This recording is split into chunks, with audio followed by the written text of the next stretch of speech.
Bien, continuamos con la última plática del día de hoy del doctor Osmel Fleitas. Él está adscrito al grupo de Víctor Bustamante.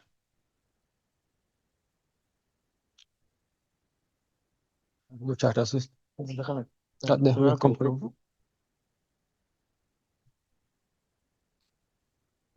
¿Sí?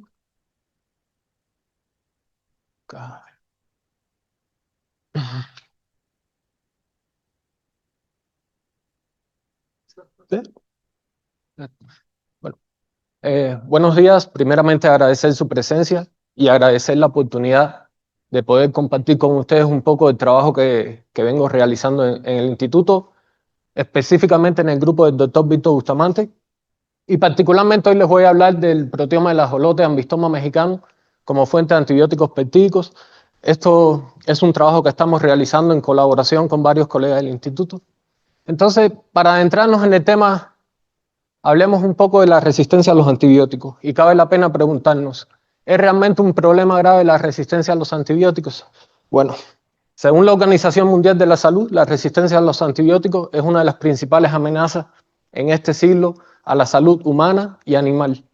Se estima que para el año 2050 pueden acontecer 8.22 millones de muertes anuales asociadas a la resistencia y 1.91 millón de muertes directamente atribuibles a la resistencia.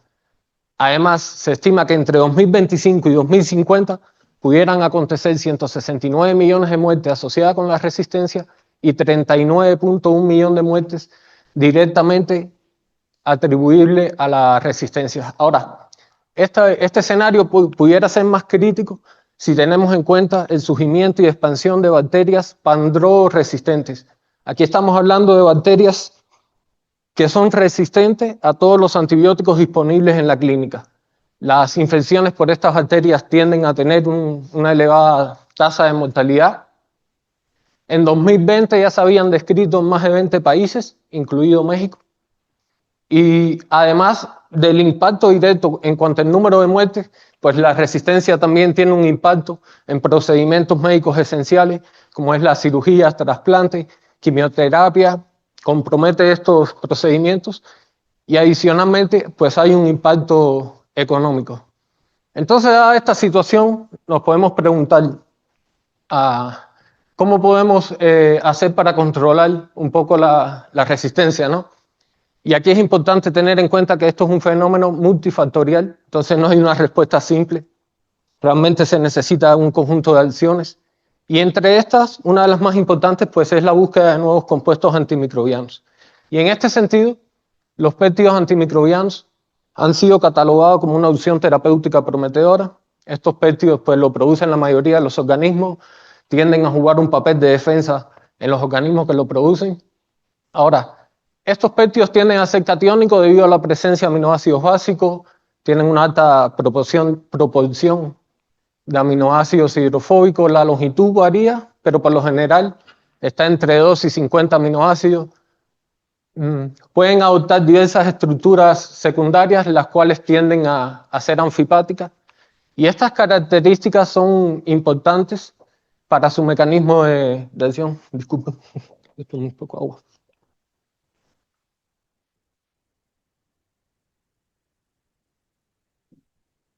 Okay. Estas características pueden ser importantes para su mecanismo de acción. El principal, o al menos el más estudiado, la perturbación de la membrana de los patógenos. Pero pueden inhibir la síntesis de proteínas, replicación del DNA, la transcripción. Entonces, esta multiplicidad de mecanismos de acción los hace menos propensos cuando lo comparamos con antibióticos convencionales al desarrollo de resistencia, y esto los hace atractivos para el desarrollo de compuestos antimicrobianos, ¿no? Ahora, en la clínica, de hecho, se usan varios antibióticos peptídicos, muchos o varios de los que se usan como antibióticos de último recurso, como la atomicina, las polimicina, la vancomicina, y en el caso de la anicina se utiliza como conservador de alimentos. Ahora, varios péptidos antimicrobianos están en diferentes fases en ensayos clínicos. Entonces, todo esto muestra el potencial que tienen estas moléculas como nuevos agentes terapéuticos.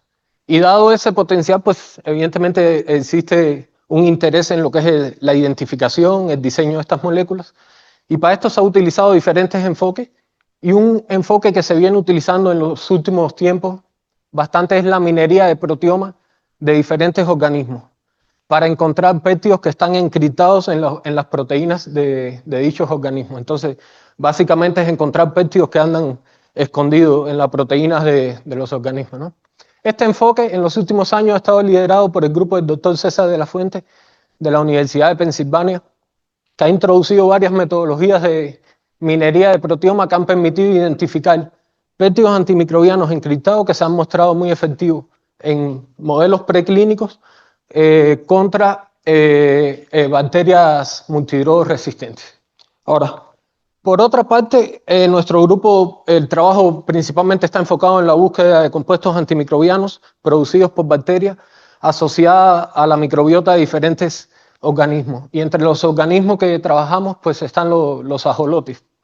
Los ajolotes son anfibios, y en los anfibios la piel juega un papel importante como barrera protectora, ¿no?, contra patógenos invasores.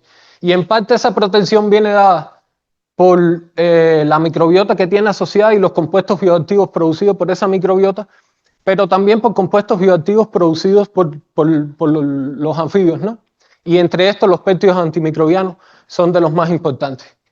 En la actualidad se han descrito como unos 2.000 péptidos antimicrobianos en anfibios, curiosamente la mayoría en familias que pertenecen al orden Anura. Sin embargo, para el orden Caudata, al cual pertenecen los ajolotes, pues muy pocos péptidos han sido descritos. De hecho, en la familia Ambistomatidae, inicio de 2024, solamente habían sido descritos péptidos en 2 especies. Ya a finales del año 2024 sale un primer reporte de la caracterización de un péptido en Ambistoma mexicano, el cual fue activo contra Escherichia coli, e inicios de este año sale otro trabajo donde caracterizan 6 péptidos antimicrobianos de Ambistoma mexicano que fueron efectivos contra Staphylococcus aureus. Ahora, estos trabajos muestran que realmente Ambistoma mexicano puede ser una fuente de antibióticos peptídicos, pero ha sido muy poco explorado. Hasta donde sabemos, no hay reportes de péptidos antimicrobianos encriptados en el proteoma de Ambistoma mexicano, y dado que este tipo de péptidos en años recientes se ha mostrado efectivo en modelos preclínicos contra bacterias multidrogas resistentes, pues el objetivo que teníamos en la investigación es identificar péptidos antimicrobianos encriptados en el proteoma de Ambistoma mexicano, ¿no? Ahora, para poder darle cumplimiento al objetivo, primero teníamos que establecer una estrategia de minería de proteoma. Y en ese caso adoptamos una previamente implementada por Torres y colaboradores. Bueno, permiso.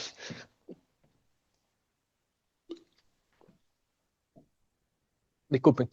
Bueno, básicamente esta estrategia se basa en una función de puntuación, que la esencia de la función esa es la correlación lineal que existe entre la potencia de los péptidos antimicrobianos y la carga del péptido por su hidrofobicidad por la longitud, estando la carga y la hidrofobicidad elevados a unos coeficientes que ponderan la contribución de estas 2 propiedades a la potencia del péptido. Estos coeficientes no son una característica intrínseca de los péptidos, sino se determinan experimentalmente, son específicos de bacterias y se han reportado para 12 bacterias. Entonces, básicamente el algoritmo lo que hace es explorar las secuencias de proteínas, generando péptidos, y a esos péptidos le asigna una puntuación basada en esta función y los organiza de mayor puntuación a menor puntuación. Entonces, una vez que habíamos establecido el algoritmo que íbamos a usar, pues pasamos a realizar la minería de Ambistoma mexicano, del proteoma, ¿no?, de Ambistoma mexicano. Y aquí realizamos 12 rondas de minería. Como les había planteado, pues se había reportado los coeficientes M y N para 12 bacterias. Entonces, en cada ronda de minería, lo que hacía era que modificábamos los coeficientes M y N según los reportados. Entonces, haciendo esto, obtuvimos 12 conjuntos de datos, cada uno con 43.000 péptidos, con péptidos entre 8 y 50 aminoácidos de longitud. Ahora, a partir de este conjunto inicial, estábamos interesados en péptidos que estuvieran entre 2 y 25 aminoácidos y que fueran comunes a la mayoría de conjuntos de datos, porque potencialmente esos péptidos pudieran ser de amplio espectro de actividad. Con estos criterios seleccionamos 320 péptidos, hicimos una predicción de la solubilidad de estos péptidos. Entonces, 170 péptidos fueron predichos como solubles, y a estos 170 péptidos le determinamos el momento hidrofóbico geométrico. Aquí le muestro una distribución del momento hidrofóbico geométrico de los péptidos. Esta característica se ha visto efectiva para la identificación de péptidos antimicrobianos. Y dado que los péptidos antimicrobianos tienden a tener un elevado momento hidrofóbico geométrico. Entonces, basado en esta propiedad, 82 péptidos fueron predichos como potencialmente péptidos antimicrobianos. Ahora, de esos 82 péptidos, seleccionamos por cada longitud de aminoácido, recuerden que estamos entre 12 y 25, los 3 péptidos que tenían mayor momento hidrofóbico geométrico. Por lo tanto, nos quedamos con 42 péptidos, y a estos 42 péptidos pues, le hicimos una predicción de la probabilidad de ser hemolíticos. Aquí le muestro la distribución de los péptidos basado en la probabilidad de ser hemolíticos y el momento hidrofóbico geométrico. Aquí nos interesaban los péptidos que estaban en esta zona, porque eran péptidos que tenían un elevado momento hidrofóbico geométrico y una baja probabilidad de ser hemolíticos. Entonces seleccionamos 6 péptidos, a los cuales le denominamos A, X, L y un número. El número va en correspondencia con el tamaño del péptido. Entonces tenemos péptidos entre 12 y 22 aminoácidos. La mayoría tiene carga neta 7 y todos presentan una baja probabilidad de ser hemolíticos. Ahora, antes de sintetizar los péptidos y evaluarlos, queríamos comprobar cuán parecidos eran a péptidos que estuvieran ya depositados en base de datos, porque la idea de nosotros era trabajar con péptidos que no fueran similares a los ya depositados en la base de datos. Entonces, nos dimos la tarea de ver cuán similares eran estos 6 péptidos, al menos con péptidos que están depositados en 3 de las principales bases de datos de péptidos antimicrobianos. Como podemos ver por los coeficientes de similitud, pues no se parecían mucho, no tenían mucha similitud con los péptidos ya reportados en base de datos. Y entonces, una vez que comprobamos esto, pasamos a la síntesis de los péptidos. Los estábamos realizando inicialmente con la compañía GenScript, pero recientemente hemos comenzado a realizar la síntesis también en el instituto con la colaboración del doctor Posani y de la doctora Georgina. Entonces, una vez que que sintetizamos los péptidos, pasamos a la evaluación de los mismos. Disculpe.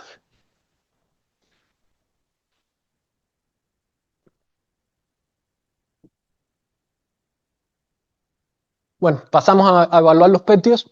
Para esto seleccionamos inicialmente un conjunto de cepas de referencia, 4 gram negativas, 2 gram positivas.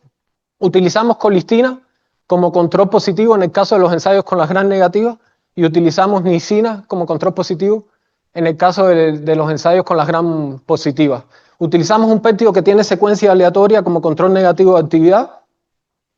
Y aquí es importante decir que si bien no está establecido una concentración inhibitoria como valor de corte para decir que un péptido es activo o no, varios autores en la literatura trabajan sobre los 32 micromolar. Nosotros en esta investigación consideramos un péptido activo si tiene una concentración inhibitoria menor o igual a 32 micromolar.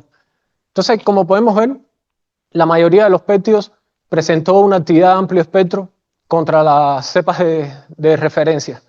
El rango de inhibición pues estaba entre 10 y 32 micromolar. Aquí solamente el péptido AXL12 pues fue menos activo, solamente pues presentó actividad contra 2 de las bacterias evaluadas. Entonces, una vez que habíamos evaluado la actividad antimicrobiana, también queríamos ver la actividad citotóxica y hemolítica del péptido. Aquí contamos con la ayuda de la doctora Isabel y la licenciada Melissa del grupo de la doctora Constant. Entonces, básicamente, lo que hicimos fue evaluar 3 concentraciones del péptido utilizando Tritón X100 como control positivo, y entonces, para ver cuán hemolíticos eran los péptidos. De forma general, lo que podemos ver es que para la mayoría de los péptidos, a medida que aumenta la concentración de péptido, pues aumenta la actividad hemolítica de los péptidos. Los péptidos de mayor tamaño, pues, fueron más hemolíticos.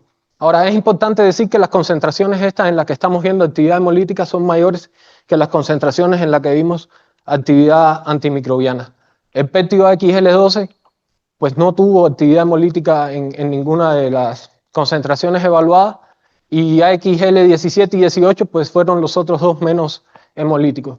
Ya en el caso de la citotoxicidad, pues se evaluó en 2 líneas celulares y básicamente la tendencia fue lo mismo que la hemólisis, en el sentido que a medida que se aumentaba la concentración del petio, pues aumentaba la actividad citotóxica para las 2 líneas, ¿no? Y el petio AXL12, pues en este caso no tuvo en ninguna de las concentraciones evaluadas una actividad hemolítica muy significativa, ¿no? Citotóxica, disculpen. Entonces, en este punto, tomando los datos de hemólisis y citotoxicidad, nos interesaba el petio AXL12, pues no presentó actividad hemolítica, no fue citotóxico, no presentó una actividad citotóxica elevada, pero sin embargo, si recuerdan, este péptido fue menos activo de los que habíamos tenido en la actividad antimicrobiana. Entonces aquí nos planteamos, bueno, ¿cómo podemos modificarlo de forma tal que podamos aumentar la actividad antimicrobiana del péptido? Si vemos una proyección en hélice del péptido, podemos ver que hay una cara que predominan residuos hidrofílicos y solamente un residuo hidrofóbico. Y en la otra cara, pues predominan residuos hidrofóbicos y solamente uno hidrofílico. Entonces, nos pensamos que si intercambiábamos estos 2 aminoácidos, pues íbamos a conseguir una mayor segregación de los aminoácidos hidrofílicos e hidrofóbicos en la hélice. Una hélice, pues, es decir, un carácter más anfipático de la molécula, aumentar el momento hidrofóbico y potencialmente esto pudiera favorecer la actividad del péptido. Entonces intercambiamos estos aminoácidos y obtenemos una variante donde tenemos en una cara completamente aminoácidos hidrofílicos, en la otra aminoácidos hidrofóbicos, y como ven hay un aumento del momento hidrofóbico. Este péptido, esta variante con respecto al parental, pues mantiene las propiedades escalares, es decir, mantiene la misma carga, mantiene la misma masa molecular, la misma composición de aminoácidos, y la probabilidad de ser hemolítico, pues solamente aumentó un poco. Entonces, una vez que teníamos la variante, la sintetizamos y pasamos a evaluar su actividad antimicrobiana con el mismo grupo de bacterias. Si comparamos la actividad del péptido modificado con el péptido parental, podemos ver que hay una mejoría de la actividad contra la mayoría de las bacterias, principalmente contra bacterias gram negativas, y particularmente Pseudomonas fue bastante sensible al péptido modificado. Ya en el caso de las gram positivas, pues solamente hubo una mejoría en el caso de Staphylo. Ahora, en cuanto a la evaluación de la actividad hemolítica, podemos ver que mantiene el péptido modificado un patrón similar al de su péptido parental. Y en la actividad citotóxica, pues mantiene un patrón similar también al del péptido parental. Entonces, de cierta forma, la modificación que hicimos mejoró la actividad antimicrobiana y no comprometió tanto la actividad, pues no lo hizo más hemolítico ni citotóxico al péptido, se mantuvo similar al parental. Y, disculpen.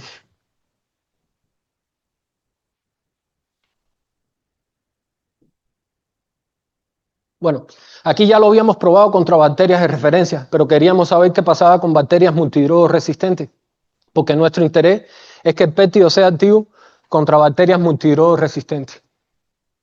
Para esto seleccionamos un grupo de bacterias multidrogo resistentes que estuvieran representados en el grupo de prioridad crítica y de alta prioridad según la Organización Mundial de la Salud para el desarrollo de nuevos compuestos antimicrobianos. Aquí tenemos bacterias que son resistentes hasta antibióticos de último recurso. Como podemos ver, los péptidos fueron activos contra la mayoría de las bacterias. En el caso del péptido modificado presentó actividad contra todas excepto una bacteria y continúa Pseudomonas siendo bastante sensible al péptido. Ya el caso de AXL18 pues fue activo contra las bacterias que se evaluó y AXL17 también fue activo contra las bacterias que se evaluó. Entonces, de forma general, los péptidos presentaron una actividad de amplio espectro contra bacterias multidrogo resistentes. Y, bueno, como consideraciones finales, el péptido modificado presentó una actividad antimicrobiana de amplio espectro con baja actividad citotóxica y hemolítica.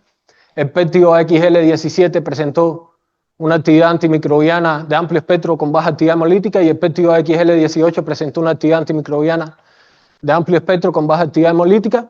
Y bueno, el proteoma ambistoma mexicano es una fuente de péptidos antimicrobianos encriptados Antes de finalizar, me gustaría comentarles que en paralelo estamos llevando un proyecto en colaboración con el grupo del doctor César de la Fuente de la Universidad de Pensilvania, y por el instituto está el maestro Juan Manuel también involucrado.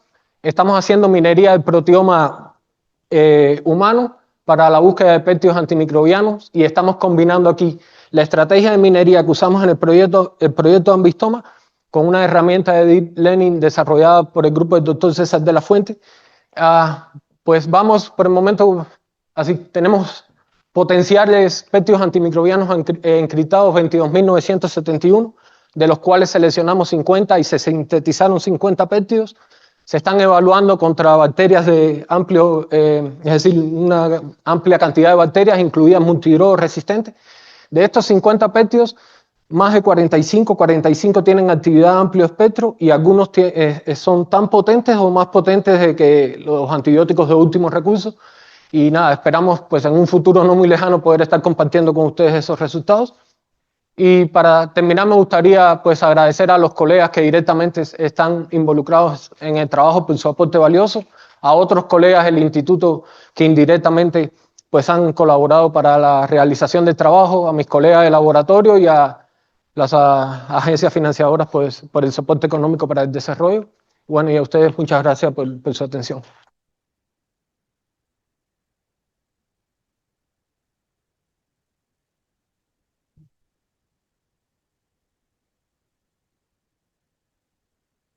Enrique, Susana, Lorenzo. Y luego Mario. Era Mario. No vi. Acá. Hola, hola. Por acá. Por el otro lado, casi, ya. Disculpe. Hola, una duda, una pregunta y una duda y una pregunta. ¿Estos péptidos que están escondidos en el proteoma se pueden considerar como moonlighting activities de otras proteínas? O sea, Sí, hay degradación siempre tenemos degradación de algunos de estos productos de degradación de nuestro proteoma, pueden funcionar como antibióticos, ¿verdad? Entonces, una glutaminosintetasa, cuando se degrada, genera un péptido antimicrobiano. ¿Es correcto? Sí, de hecho, el grupo con el que estamos colaborando en la Universidad de Pensilvania, ellos tienen un trabajo inicial, primero de minería de proteoma humanos, y en base a ese trabajo de minería de proteoma, ellos establecieron una hipótesis que se llama como la hipótesis del habla cruzada, que decían que proteínas que no pertenecían directamente al sistema inmune, como tenían péptidos antimicrobianos encriptados, pues de alguna forma se comunicaban con el sistema inmune y podían activar, es decir, podían funcionar como péptidos antimicrobianos. Y recientemente se acaba de mostrar un artículo donde el proteasoma, que degrada las proteínas, genera péptidos antibióticos, y es decir, es una fuente de antibióticos peptídicos, las proteínas degradadas por el proteasoma directamente, porque inicialmente pues más se veía como para la presentación de antígeno, ¿no? Y ahora acaban de demostrar que pues puede generar antibióticos mediante el proteasoma. Ok, y la pregunta es, ¿por qué irte con una especie y no con el panproteoma natural? O sea, todo lo que conocemos, de ahí ustedes estudiarlo y no irse con el ajolote. Nada más porque lo tenemos ahí en la barranca de Chapultepec, ¿o por qué? No, es porque pues es que realmente estamos iniciando ahora la idea es tratar de pues escalar, ¿no? Y de hacer con más organismos. Pero como medio que nos estamos estableciendo ahora la línea de los péptidos antimicrobianos en el grupo, y entonces pues empezamos por abajo. Entonces por eso con Ambistoma, aparte de que porque ya también se trabajaba en el grupo, pero ya en el grupo más bien lo que se trabaja son las bacterias de la piel de la Ambistoma, viendo pues la actividad contra bacterias resistentes.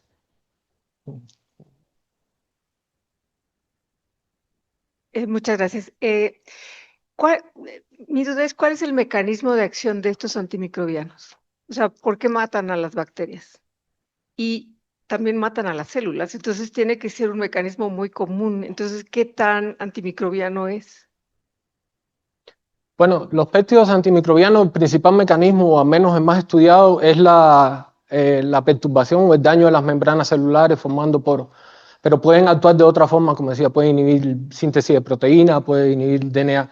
Ahora, pero hay diferencias en la composición de las células animales y las células de las bacterias. Las células de las bacterias pues tienden a tener más fosfolípidos cargados negativamente. Entonces, supuestamente el péptido tiene una mayor afinidad hacia las células del patógeno. Pero uno de los problemas que ha tenido es que no es totalmente selectivo, ¿no? También ha tenido contra las células de los hospederos. Algunos sí logran pues tener esa selectividad, pero... O sea, porque todos estos que han encontrado, pues, yo los eliminaría, pues porque en realidad tienen un mecanismo de acción anticélulas. Sí, pero a la concentración que estamos viendo, la actividad citotóxica es mayor que la concentración a la que vemos la actividad antimicrobiana. La idea es que tenga un alto índice terapéutico, que a pesar que pueda dañar la célula, que la dañe ya a concentraciones tan elevadas pero bueno, que ya esa concentración pues tiene de más actividad antimicrobiana, entonces no habría que llegar a usar esa concentración. Sí, de acuerdo. A lo mejor quizás la minería sería eliminar los hemolíticos, digo, no los hemolíticos, como eliminaste los hemolíticos, eliminar los citotóxicos y quedarte, yo sé que es un grupo chiquito, ¿no? Pero de antimicrobianos.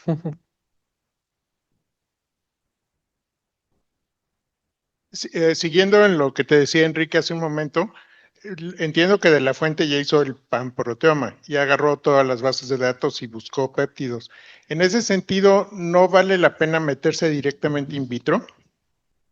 Directamente in vitro. In silico, perdón, diseñarlos y ya no estar buscando. Sí, pudiera ser, exacto. Bueno, una de las cosas que tiene esta cuestión del proteoma es que es limitado la cantidad, ¿no?, del espacio de proteína que tenemos. Sí sería una opción, pudiera ser diseño racional, dice usted. Pues sí, la idea sería poder avanzar hacia allá. Pero para iniciar, todavía no ha sido cubierto totalmente el espacio de proteomas que han sido en la minería que se ha hecho, pero el grupo de la fuente pues va camino a eso, lo va a hacer dentro de poco. De hecho, lo acaban de hacer con la extinción molecular, con el proteoma de organismos que estaban extintos y hallaron. Pero la idea sería pues tratar de ir a poder implementar el diseño racional de péptidos, ¿no?, en el laboratorio. A ver, siguiendo con lo que dijo Enrique y luego Lorenzo, o sea, a mí también me parece que un péptido de ese tamaño debe ser perfectamente manejable computacionalmente, ¿ok? Y yo lo que digo es que puede ser una evolución in silico, con tal de que el programita de este señor funcione y realmente identifique candidatos. O sea, es una cosa muy sencilla, muy rápida. O sea, mutagenizo, veo que el medio funciona, lo vuelvo a mutagenizar. Yo creo que eso funcionaría muy bien. Pero mi otra pregunta es, dijiste que hay identificados más de 2,000. Bueno, ustedes identificaron varias decenas de miles, pero hay identificados más de 2,000. ¿Dónde está la crisis de los antibióticos? Pues, o sea, si tenemos 2,000 candidatos, ¿por qué necesitamos por qué necesitamos más candidatos?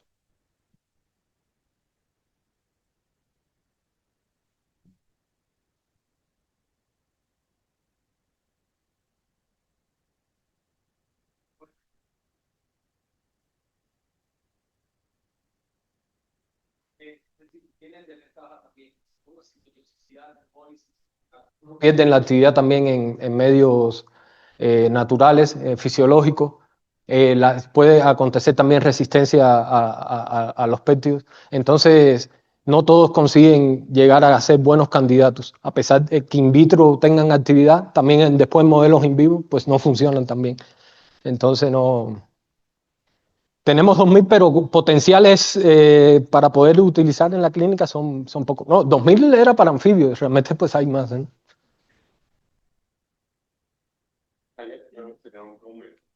Que dice, yo necesito partir de 2,000 para que una vez que pasa por la serie de ensayos tengas 1 o 10.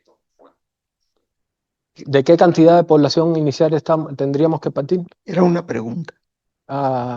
No, pues no sabría decirle exactamente qué cantidad de población inicial, pero es evidente que se parte de bastante y se logra poco, no se logran tantos candidatos. Es decir, no todos pues tienen las propiedades necesarias para poder llegar a ser candidato. Hola, hace más de 30 años, lo recuerdo muy bien, se describieron péptidos antimicrobianos secretados por la piel de Genopus, que les pusieron maganinas o algo así. Ajá. Maganinas o algo así. Y esos, pues, fue un boom, porque además de que eran antibacterianos, también mataban protozoarios, hongos, etcétera, ¿no? Y sé la historia más o menos, y se crearon dos compañías para la producción de estos, para utilizarlos como antibióticos, pero no funcionaron. O sea, cuando llegaron a las pruebas clínicas, la FDA los descartó completamente. Ahora, después de más de 30 años, ¿por qué ahora sí? Si antes mostraron que realmente no son tan útiles. Pues quiero pensar, es decir, a lo largo del tiempo pues hay nuevas tecnologías, tenemos esto mismo de minería de proteoma, ahora con lo de inteligencia artificial, pues hay una forma de buscar péptidos que tengan propiedades farmacocinéticas o más ideales ¿cómo se llama esto? Para ser aplicados en la clínica que aquellos iniciales que se utilizaron.